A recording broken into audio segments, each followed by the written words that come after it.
Chers amis, bonjour. Il y a eu une interruption de ces chroniques au mois de décembre à cause d'obligations professionnelles. Peut-être avez-vous pensé le professeur a des vacances, puisque c'est bien connu, tous les professeurs ont beaucoup de vacances, mais non, j'avais justement dans mon université des obligations qui m'empêchaient de venir faire des enregistrements à TV Liberté. Je suis très heureux de recommencer la série de nos entretiens. Je remercie pour ceux qui écrivent des commentaires en dessous des vidéos quand elles sont publiées. Je voulais attirer votre attention sur le débat lancé par Donald Trump, un débat parmi d'autres, qui est celui de la suppression du ministère de l'Éducation. Aux États-Unis, on dit un département de l'éducation. C'est comme ça que ça s'appelle. Et alors, vous avez peut-être vu le débat. Donc, il y a eu des effets d'annonce. Les Républicains étaient très accros au sujet. Ils encouragent le président. Sauf que le président n'a pas la majorité au Sénat qu'il faudrait, puisqu'il a une majorité, mais il n'a pas les 60 députés qui seraient nécessaires pour faire supprimer le ministère de l'Éducation.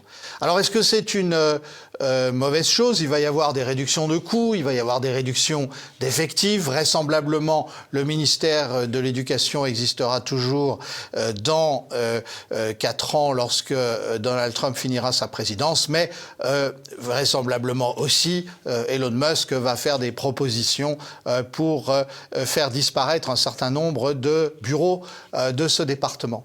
Moi, il y a quelque chose qui me frappe dans l'approche qui est celle de Donald Trump, c'est que finalement, il pourrait avoir un consensus assez large pour complètement réformer l'éducation. Et vous savez qu'il s'agit de transférer en fait, ce qui est au niveau fédéral, au niveau des États. Donc ça n'est pas une suppression complète du ministère de l'Éducation.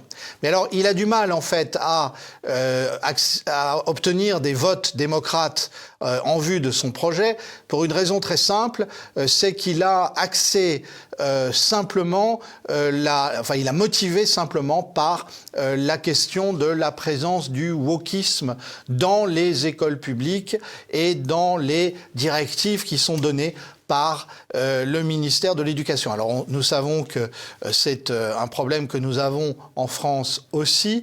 Regardons par exemple les nouvelles directives pour l'éducation sexuelle à l'école. Pardon, éducation à la sexualité et à la vie affective, je ne parle pas le jargon de la tribu, mais toujours est-il qu'il faudra sans doute élargir l'approche, élargir les motivations pour obtenir un consensus plus large. Finalement, c'est le sujet qui intéresse les ministres de l'Éducation dans le monde entier, en tout cas dans le monde occidental. J'y reviens la semaine prochaine et je vous montrerai les failles du système de formation américain.